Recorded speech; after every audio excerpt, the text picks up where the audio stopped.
Dear students, welcome to the second module of Gravitation chapter from Science and Technology Part 1. Let us recollect our previous module. We have learned that gravity is a natural phenomenon by which all things with mass or energy are brought toward one another. Force is necessary to change the speed and direction of motion of an object as well as shape of an object. A force acts on any object moving along a circle and it is directed towards the center of the circle is called the centripetal force. Kepler stated three laws describing planetary motion. The first law states that the orbit of a planet is an ellipse with the sun at one of the foci.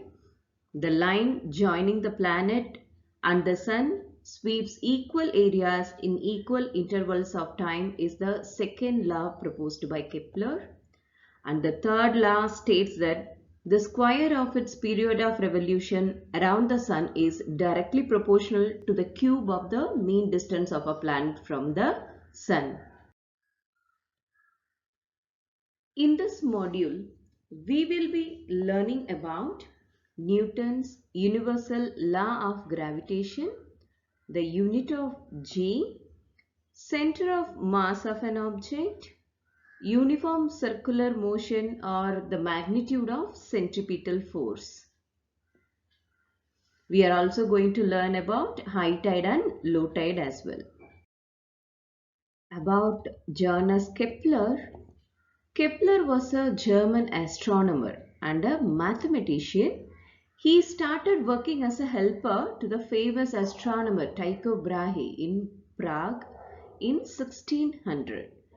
After the sudden death of Brahe in 1601, Kepler was appointed as the royal mathematician in his place. So he used the observations of planetary positions made by Brahe to discover the laws of planetary motion. He wrote several books. His work was later used by Newton in postulating his law of gravitation. Let us now focus on Newton's universal law of gravitation. His law of gravitation was formulated from Kepler's law. So Kepler's law gave an insight and helped Newton to derive this universal law of gravitation. So according to his theory, every object in the universe attracts every other object with a definite force. So this force, if you see, is directly proportional to the product of masses of the two objects. That is, if we can take any two objects, this force is directly proportional to the masses of the object and inversely proportional to the square of the distance between them. So we know what is meant by direct proportionality and inverse proportionality. Direct proportionality means if one quantity increases, the other also increases. So the force increases with increase in masses of the object, and inversely proportional means if one quantity increases, the other decreases. So we can understand that the force decreases if the distance between the objects decreases. Let us take two objects with mass m1 and m2. We have taken spherical objects here. They are kept at a distance of d from each other. So the gravitational force of attraction between these two bodies can be written as, according to Newton, so which is directly proportional to the mass of the object and inversely proportional to the square of the distance between them. So in order to turn it into a formula, that is to take off the proportionality, we are including a constant g. So F is equal to g m1 m2 upon d square. Here g is the constant of proportionality and this is called universal gravitational constant. If the mass of one object is double, so what will happen? So if the mass of one object is double, the force between the two objects also doubles. If the distance is double, what will happen? Since distance is inversely proportional, if distance is doubled, the force decreases by the factor of 4. Why 4? So if the distance is doubling means we are going to include 2d in the place of d. That is 2d whole square will be equal to 4d square. So that is why we are saying the force of that factor decreases by 4. Regarding measuring the distance between two objects, it is always easy to measure the distance between two spherical objects or some shape that is having a definite geometrical structure.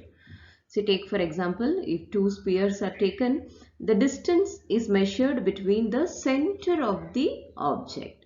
What happens if we are including an irregular object? If they are not spherical, or we can say if the shapes are irregular, then the direction of force is acting along the line joining their center of mass. So the center of mass can be located anywhere in the irregular body depending on the shape of the object. So we always take the distance between the center of mass of any two objects. So regarding the value of G, the value of G is the gravitational force acting between two unit masses kept at a unit distance away from each other. So in standard units, we measure this as the two masses will be 1 kilogram kept 1 meter apart for our standard unit. The value of G was first experimentally measured by the scientist Henry Cavendish, which is 6.673 into 10 raised to the power minus 11 Newton meter square per kilogram square. So let us see how to derive this unit of G.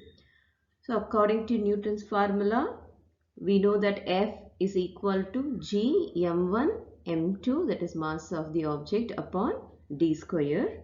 We know force is measured in Newton and mass is measured in kilogram and distance is measured in meters. If we are substituting these values, we will be getting, for force it will be Newton, G is what we are going to find, m1, m2 will be kilogram and d square will become m square, that is meter square. On rearranging, we will get Newton meter square per kilogram square as the unit of G. Let us learn in more detail about center of mass of an object. What is center of mass? The center of mass of an object is the point inside or outside the object at which the total mass of the object can be assumed to be concentrated. The center of mass of a spherical object having uniform density will be at its geometrical center only. The center of mass of any object having uniform density is at its centroid. Take for simple rigid object with uniform density, the center of mass is located at the centroid as depicted as red dots. For example, if you see the center of mass of a uniform disc shape would be at its center. Sometimes, as I told, the center doesn't fall anywhere on the object. If you see the center of mass of a ring, for example, it is located at its center, but there is no material. You can see these irregular shapes also. But it is the place where the total mass is concentrated. What is useful about center of mass? Why we are giving more importance to the center of mass? Interesting thing about center of mass of an object is that it is the point where any uniform force on the object acts. This is useful because it makes easy to solve mechanical problems where we have to describe the motion of an oddly shaped objects and complicated systems. Now let us calculate the magnitude of the centripetal force in an uniform circular motion. Imagine an object is moving in a circle or having a circular motion with constant speed. So the object is acted upon by the force directed towards the center of the circle, which is nothing but our centripetal force. Take for example, if m is the mass of the object, so v is the velocity, that is speed with which it travels, and let r be the radius of the circle. So this force will be equal to m v square upon r. So if a planet is revolving around the sun in a circular orbit in uniform circular motion, then the centripetal force acting on the planet towards the sun must be also equal to F is equal to mv square upon r. It should be the same. So here m will be the mass of the planet, v is the speed, and r is the mean distance of the planet from the sun.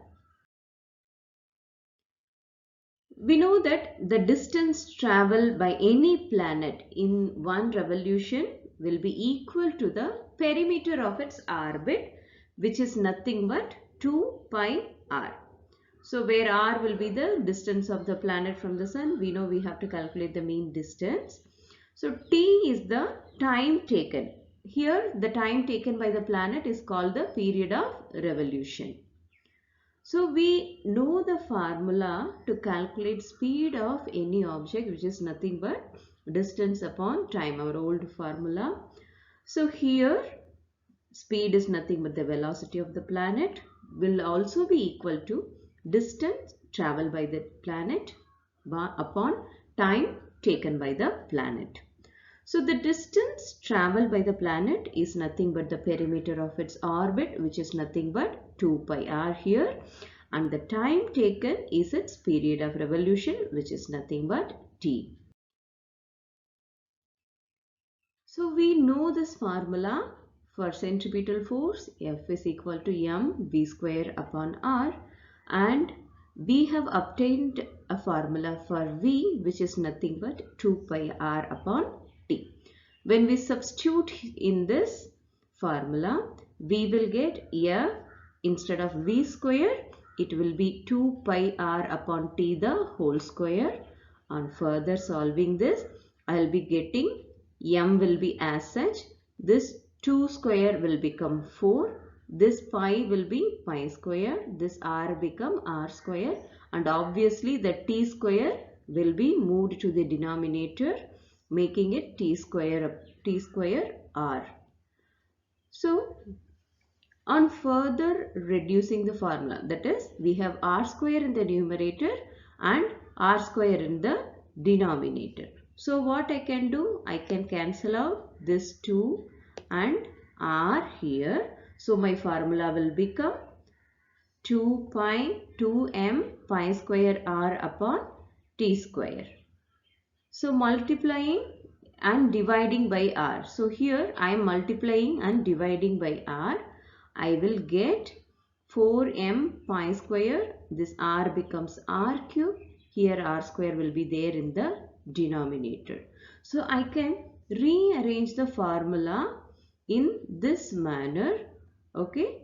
So I am going to rearrange the formula into 2 so that I can use Kepler's third law. So according to Kepler's third law, t square upon r cube will be equal to a constant k. So here I am having r cube upon t square. So this k can be written as 1 upon k, means that k will be moved to the denominator along with this. So I will be getting 4m pi square upon r square k. So if we see this, the factors, that is 4 is a number. So it is a constant. M will be the mass of the planet. Again, it is a constant, it is not going to change. Pi, we know that. Pi is also a constant. K is also a constant. So this whole factor becomes a constant except this r square. So what is a variable here? It is r square, except that all are constants. So I can say that f is equal to a constant multiplied by 1 upon r square.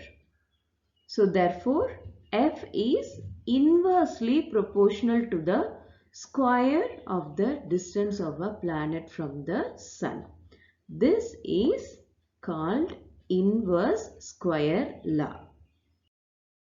So we understand now that the force is inversely proportional to the square of the mean distance of the planet from the sun. So this is how Newton concluded that the centripetal force is responsible for circular motion of the planet, and it is inversely proportional to the square of the distance between the planet and the sun. This is applicable to all planets. So he identified this force with the force of gravity. Hence, he postulated this inverse square law of gravitation. The gravitational force is much weaker than other forces in nature, but it controls the universe and decides its future. This is possible because of the huge masses of the planets, stars, and other constituents of the universe. And now children, we are going to learn an interesting factor, high tide and low tide. You all know what is meant by a high tide. High tide will be seen in the seashore where the water will be seen very near to the shore, and during low tide the water will be at a distance from the shore. We are going to learn why this occurs. The level of seawater at any given location along a seashore increases and decreases twice a day at regular intervals. If you take any seashore, this level of water, that is high tide and low tide, occurs twice a day at regular interval.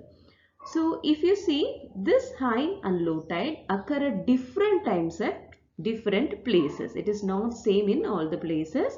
It occurs at different time and different places. Why there is this change? The level of water in the sea changes because of the gravitational force exerted by the moon. Sun is also having a part in it, but majorly it is by the gravitational force of the moon.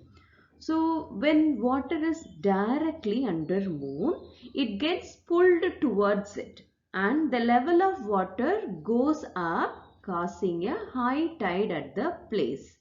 If you see, you can see in this picture, if water is directly under moon, you can see it is being pulled towards the moon. So this results in the formation of high tide. We know that moon revolves around the earth. That is why we are getting this high tide and low tide twice a day. So at two places on the earth at 90 degree, if you take a place here, then exactly if you take a place at 90 degree, the level of the water will be minimum, and this results in low tide. So the same is applicable for high tide also. So we learn that the high tide and low tide occurs because of the moon's gravitational force exerted on earth. Okay children, let us summarize the points that we learned in today's module. We have learned the value of F is equal to g m1 m2 upon d square, where m1 and m2 are the masses of any two objects and d is the distance between them. The distance is measured from the center of the mass of the object.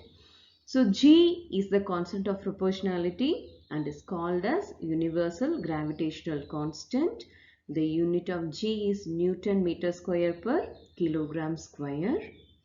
So F, that is the centripetal force, is inversely proportional to the square of the mean distance of the planet from the sun. This has been mathematically derived by Newton and is called as universe square law. The centripetal force is responsible for the circular motion of a planet and is inversely proportional to the square of the distance between the planet and the sun. The level of water in the sea changes because of the gravitational force exerted by the moon, and hence we get high tide and low tide, which occurs twice a day at any given point. We are going to learn many more interesting factors in this chapter, children. So thank you for listening to the module.